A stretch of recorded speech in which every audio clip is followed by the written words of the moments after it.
Hello everybody, welcome back to another one. Today we're talking about Valve's new Steam machine, and I'm going to go on a little bit of a rant about it because I don't quite understand the price and who this machine is even built for.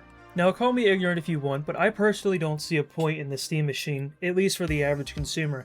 At a whopping $1,049 for just the console without a controller, and the fact that it's only 512 gigabytes, that price is honestly pretty steep for what they're offering. Let's talk about marketing for a minute. At a price like that, who is this console even for? I wouldn't think it's for the average console player because it's currently $400 more than the current PlayStation 5 when it initially released. Or the fact that you can buy a PlayStation 5 Pro that has about the same performance, if not more, for $300 less, and it has the added bonus of PlayStation exclusives on top of that, or at least the ones that are, already on PC. Alright, so I went to go ahead and look at all the specs of the PlayStation 5 Pro and compared it to the specs of the Valve Steam machine. So let's talk about specs. What confuses me the most about all of this is that the PlayStation 5 Pro is currently $700. It comes with a 2TB custom SSD with a controller, but the base Steam machine doesn't come with a controller at all. It is only about 512 gigabytes, which is basically nothing nowadays, knowing that most AAA games are easily over 50 gigabytes.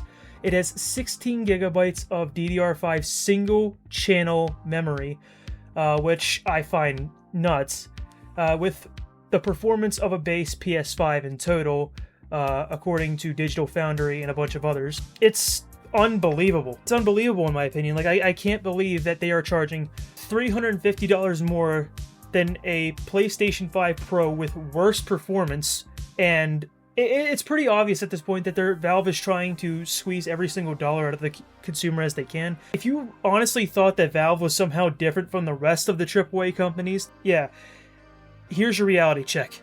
They are the same, if not a little worse in a lot of areas. So at the end of the day, who is this console even marketed towards? It's not towards console players because they aren't going to be dropping over $1,000 for a Linux Square box when they can buy a PlayStation 5 Pro or an Xbox for half the price.